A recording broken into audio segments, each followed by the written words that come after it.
네, 중요하게 쏟아지고 있는 국제뉴스 이 시간 책임져 주시는 선재규 선임기자 나와 계십니다. 안녕하세요. 안녕하세요. 네, 첫 번째 소식부터 굉장히 안 좋은 무거운 얘기로 좀 시작을 하게 됐습니다. 이스라엘 가자 학교 폭격 100여 명이 사망을 했군요. 현재 시간으로 지난 토요일 네. 그 학교를 공격을 해서 정확한 숫자는 나오지 않는데 한 100명 가량이 숨지는 아주 참사가 발생했습니다. 네. 이스라엘은 거기 있는 하마스 그 대원들을 그 목표로 해서 정밀 폭격했다고 하는데 어쨌든지 지금 민간인 피해가 워낙 커서 국제사회가 비난이 많습니다. 네. 그 아랍권 매체인 그 알자지라는 그 목격자를 인용해서요. 피난민이 한 250명 정도가 그 학교 기도실에 모여가지고 기도를 하는데 거기 이스라엘군 포탄이 명중을 했다는 겁니다. 그리고 또 하마스도 성명에서 그 공습 당시 학교에 무장대원이 없었다고 그렇게 주장을 했고요. 네. 여기 대해서 이스라엘은 그 폭격해서 하마스 대원이 최소 19명 이상 제거됐다 이렇게 거듭 주장을 합니다. 네. 국제사회는 일제히 좀 비난을 하고 있는 상황이죠. 유럽연합도 그렇고 뭐 영국 외무장관 그리고 이집트가 지금 이제 휴전 중재를 네. 해왔는데 아주 뭐 강하게 비난합니다. 학살이 정당화될 수 없다. 그리고 경악한다. 그러면서 이제 전부 그 즉각적인 휴전이 필요하다고 했고요. 이집트 외무부는 종전을 향한 이스라엘의 정치적 의지가 부족하다.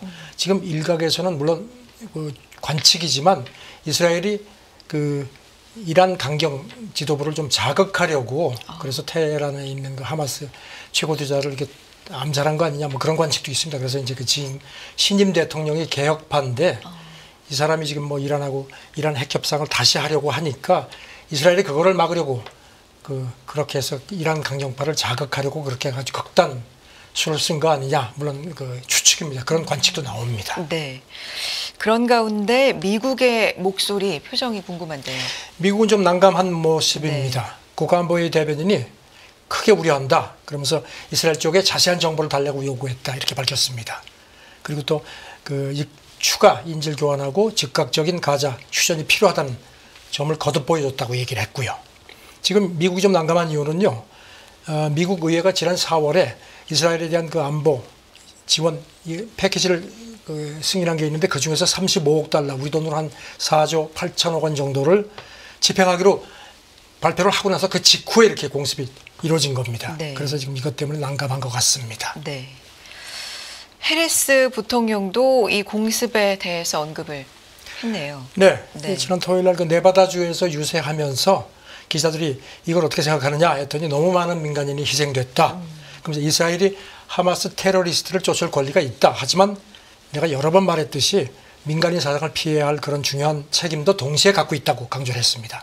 그리고 이제 지금 이스라엘에 이렇게 무기를 주는 거에 대해서 이거를 좀 제한하는 게 좋지 않겠느냐 했더니 그거는 즉각 답변하지 않고요.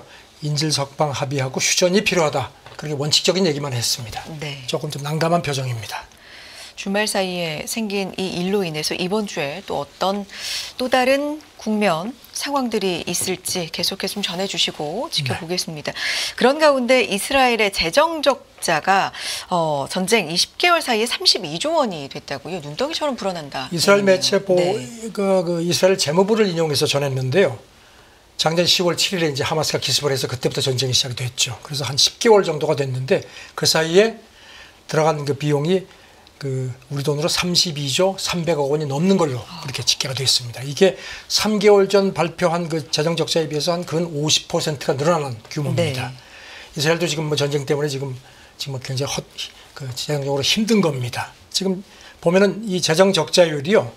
지난달 기준으로 해서 GDP의 8.1%인데 작년 같은 경우는 이스라엘 재정 적자가 GDP의 4.2%였으니까 근 2배가 올라갔습니다.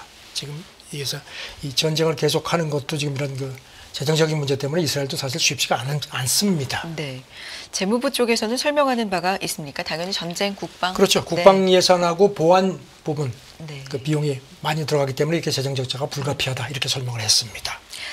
네, 자, 이런 가운데 월스트리트 저널 보도네요. 이란과 그 동맹이 전면전을 피하면서 이스라엘을 좀 강력하게 응징할 수 있는 방안을 고려 중이다. 지금 벌써 그 테헤란에서 하마스 지도자가 그 암살된 지가 한 열흘이 넘었죠. 그래가지고 뭐 이스라엘이 당장 그 이란이 보복할 것처럼 했는데 계속 지금 이렇게 되고 미국은 또 그러지 마라 하는 식으로 이제 외교전을 하고 있죠. 이런 가운데 월스트리트저널이 이란도 지금 상당히 고민한다는 겁니다. 그 전면전을 피하면서 또 이스라엘을 아주 강력하게 응징할 수 있는 그런 묘책을 찾고 있는데 쉽지가 않다는 겁니다. 아시다시피 지금 이란도 미국의 제재 때문에 지금 경제가 사실상 파탄이 된 상태고, 그래서 지난번에 그 페제시키안 그 개혁파가 예상외로 대선에서 승리를 했죠. 이런 상황이라서 자칫 이스라엘을 정면 공격했다가 미국까지 개입을 하면은 이게 지금 부담스럽다는 겁니다. 그래서 기억하시지만 지난 4월에 이란이 그 이스라엘 보복한 게 있죠. 직접 본토를 타격했는데, 그때 그래서 그 이란이 아주 거의 대부분 다 요격을 했고, 그래서 약속대로는 아니냐 뭐 이런 식의 얘기가 있었는데, 이번도 그런 그 어떤 서로 간의 실리, 명분과 실리 싸움에서 그 수준을 넘어서기 힘들지 않겠느냐, 이런 관측도 나오고요. 네. 이런 가운데 지금 미국 인터넷 매체 악시오스가 어제 전했는데요. 윌리엄 번슨 미국 CIA 국장이 협상팀을 이끌고 중동을 간다는 겁니다. 그래서 지금 악시오스 관측은 이번 주가 미국의 종전 여력에 아주 중대한 분수령이 될 것 같다, 이렇게 보았습니다. 이란도 여러 가지 이유도 있고 특히나 경제적인 이유도 있고 고민이 좀 많다, 생각이 많다, 이런 얘기인데 이란의 지도부 내부에서도 좀 얘기가 많다고요? 네, 영국 매체 그 텔레그래프가 그 보복 수위를 놓고 지금 이란 지도부가 내부적으로 지금 갈등을 빚고 있다는 그런 보도를 했습니다. 그 혁명수비대 같은 데는 이거 안 된다, 대대적으로 응징하자, 이렇게 계속 강조를 하고요. 그 다음에 이제 이 중도 개혁 상향의 그 페제시키안 대통령은 그러면 안 된다, 이란 본토 공격은 피합시다, 그러면서 헤즈볼라 같은 그 친이란 저항 축에 지원을 더해서 이스라엘을 더 괴롭히도록 하는 그런 간접적인 그런 응징을 하자는 식으로 얘기를 하는 모양인데, 이게 지금 계속 기싸움을 한다는 게 텔레그래프 보도입니다. 관련돼서 또 다른 보도 나오는 게 CNN도 있습니까? 네. 이거 관련해서 이란이 어떤 그 대안의 하나로 가자지구 휴전을 하는 대가로 이스라엘 본토를 공격하는 것을 철회하는 그런 것도 고심하는 것 같다. 물론 이건 확인된 건 아닙니다. 네. 그러면서 이제 그리고 또 이제 소통을 얘기는 아까도 말씀드렸지만, 이렇게 혁명수비대 강경파가 본토를 때리자고 계속 그렇게 고집하는 게 페제시키안 대통령의 입지를 좀 흔들려는 부분도 있는 것 같다는 겁니다.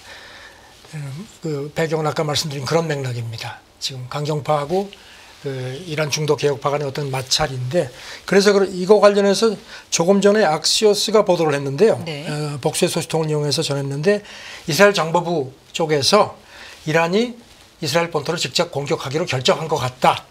그리고 며칠 안에 실행이 될지 모르겠다 하는데, 글쎄요, 이게 지금 이스라엘 정보부가 조금 뭐 흘린 거 아니냐는 뭐 그런 얘기도 있는데, 저는 뭐 지금 굉장히 복잡한 뭐 군사적인 문제, 뭐 재정적인 문제, 그다음에 정치적인 기싸움 막 얽혀 있습니다. 그러네요. 그런 가운데 이스라엘을 보복 공격할 경우 이란의 뭐 새 정부도 그렇고요, 경제에 굉장한 파괴적인 타격이 있을 것이다, 미국이 경고를 했네요. 월스트리트저널 보도입니다. 네. 미국 당국자를 이용했는데 백악관이 이란에 대해서 아주 직간접적으로 당신들이 진짜로 이렇게 이스라엘을 본토를 공격을 하면은 가만 안 두겠다 하면서 우리가 이란의 새 정부하고 경제에 결정적인 타격을 입힐 수 있다는 점을 경고를 했다는 겁니다. 그러니까 이제 지금도 제재를 하고 있는데 제재 강도가 훨씬 더 커질 수 있다는 걸 경고한 것 같다는 분석입니다. 좀 강한 경고의 메시지를 보낸 그렇죠. 거네요. 그래서 이제 네. 아까 말씀드린 것처럼 페제시키안 신임 대통령이 가뜩이나 지금 민생이 힘든데 이렇게 되면 더 힘들다. 그리고 지난번에도 말씀드렸지만 이스라엘이 만약에 다시 보복을 해가지고 이란을 공격했을 경우에 인프라라든가 이란 에너지원을 때리면 이거는 진짜 경제가 돌이킬 수 없다는 점도 이렇게 최고 지도자한테 읍소를 했다는 얘기도 들리거든요. 네. 저는 이거 미국이 계속 지금 이미 그 중동 지역에다가 뭐 전투력을 또 추가 파견했고요. 그래서 강원 양면 작전을 구사를 하는데 이게 조금 좀 이란을 조금 흔드는 게 아니냐는 그런 조심스러운 관측입니다. 네.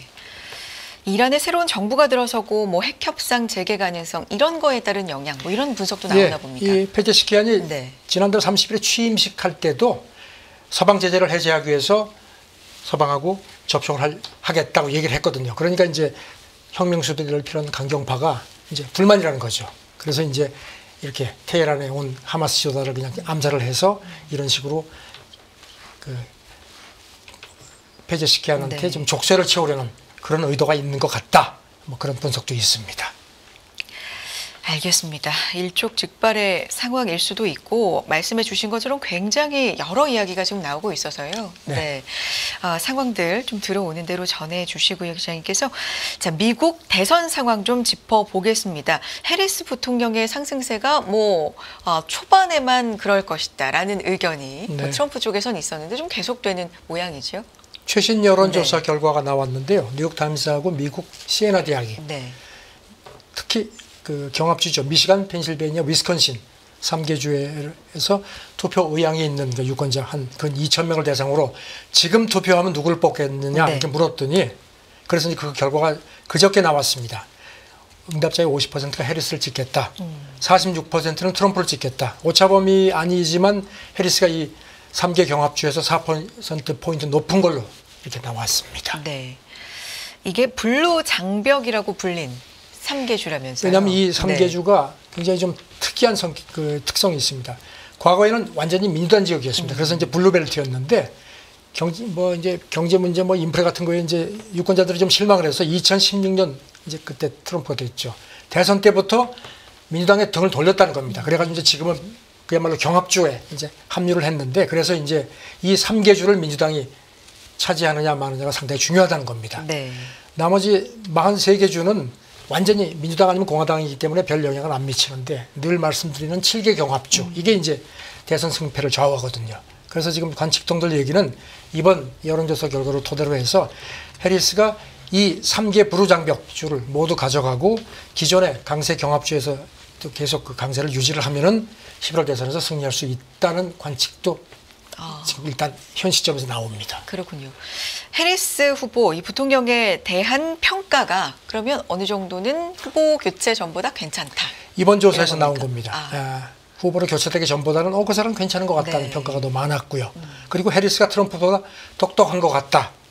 그리고 이제 그런 평가도 있었습니다. 그래서 이제 트럼프가 계속 멍청하고 무능하다. 이런 공격을 하는 게 제대로 먹혀들지 않는 것 같다는 분석이고요. 네. 반면에 해리스의 약점도 드러났다는 지적도 나왔습니다. 왜냐하면 유권자의 42%가 해리스가 너무 진보적이다 이렇게 평가를 한 걸로 되어 있고요. 이번에 경제하고 이민 문제는 그래도 트럼프가 더 잘 풀 거다 하는 식으로 신뢰도가 조금 높은 걸로 그렇게 나온 걸로 되어 있습니다. 네. 이런 가운데 미국에서 역사도 가장 오래되고 규모도 큰 라틴계 단체가 해리스 지지를 선언했군요. 라틴 아메리카 시민 연맹이라는 단체인데요. 네.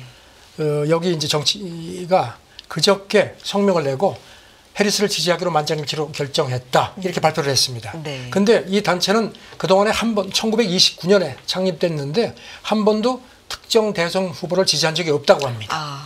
그러니까 해리스한테는 큰 힘이 되는 거죠. 네. 이쪽 단체에서 나온 성명을 보면요. 해리스가 정의, 평등, 포용을 향한 현실을 보여줬다. 이것이 라틴계 공동체의 공감대를 형성하고 미국을 올바른 방향으로 나가게 할 가치라고 강조를 했습니다. 지금 지난 주말에 애리조나하고 네바다주 해리스하고 윌리스가 이제 유세를 했는데 이 지역에 라틴계가 많거든요. 그래서 이제 그런 거하고 또 타이밍이 딱 맞물려서 해리스가 상당히 좀 기분이 좋았을 거라는 지적이고요. 네. 지금 미국에 올해 투표할 수 있는 라틴계 유권자가 많습니다. 가장 많은 3,620만 명이니까 이 단체의 지지라는 게 적지 않은 변수가 될 거라는 관측입니다. 네. 자, 이런 가운데 트럼프 전 대통령은 사실 이런 발언을 했었거든요. 연준이 기준금리 결정할 때 대통령한테 어느 정도의 발언권을 좀 줘야 되는 거 아니냐라고 트럼프 전 대통령 얘기를 했었는데 거기에 대해서 해리스 후보는 대통령 되면 연준에 절대 간섭 안 한다. 이렇게 얘기해서 굉장히 좀 차별화된. 네. 네. 현지 시간으로 지난 토요일 날 네바다주에서 유세하면서 네. 대통령이 연준 금리 결정에 발언권을 가져야 한다는 그 트럼프 얘기에 대해서 어떻게 생각하느냐 했더니 연준은 독립기관이다. 따라서 내가 대통령이 되면은 절대로 연준 결정에 간섭하지 않을 거다. 이렇게 얘기를 했습니다. 그리고 이제 지난주에 미국 증시가 막 요동을 쳤죠. 네. 그거에 대해서 물어보니까 지난주에 일부 격번이 있었는데 자체적으로 안정된 것 같다. 그러니까 시장 기능에 맡기겠다는 겁니다. 그러면서 연준이 다음에 어떤 결정을 하는지 조용히 지켜보겠다고 했습니다. 네. 그리고 이제 덧붙여서 이번 주에 경제를 강화하고 물가를 낮추는 데 중심을 둔 그 경제 공약도 내가 내놓겠다고 했습니다. 네. 그리고 지금 방금 나온 걸 보니까요. 여기 대해서 이제 그 벤스 그 공화당 그 러닝메이트가 네. 이제 미국 방송들하고 일련의 녹화 인터뷰를 했는데 연준 독립성 이제 여기에 대해서 통화 정책은 근본적으로 정치적인 행동이다. 그러니까 대통령이 여기에 대해서 뭔가 얘기하는 건 당연한 거 아니냐. 이렇게 또 트럼프를 또 뒤에서 또 발언을 또 지지를 그러니까 좀 힘을 실어주는 그런 또 노력을 보였습니다. 네. 자, 그런 가운데 트럼프 전 대통령, 이 해리스 부통령 계속 원색적으로 공격을 한다고 하는데 어떤 얘기입니까 이번에는? 저는 뭐 그 계속 공격을 합니다. 네. 연애사 얘기 뭐 이번에는 들춰냈다 뭐 이런 뭐 기사까지 괴상하다 이렇게 해서 있던데요. 이제 네. 윌즈 네. 민주당 부통령 후보가 윌즈라고 해 기이하다고 해가지고 좀 몰리니까 네. 더 심한 뭐 우리는 괴상하지 않다. 그리고 무슨 뭐 트럼프 뭐 해리스가 멍청이다, 오락가락하는 공산주의 미치광이다, 뭐 IQ가 낮다, 뭐 이런 얘기도 했고요. 네. 그리고 또 뭐 회견도 인터뷰도 하지 않는다는데 이거는 이제 해리스가 받아쳤고요.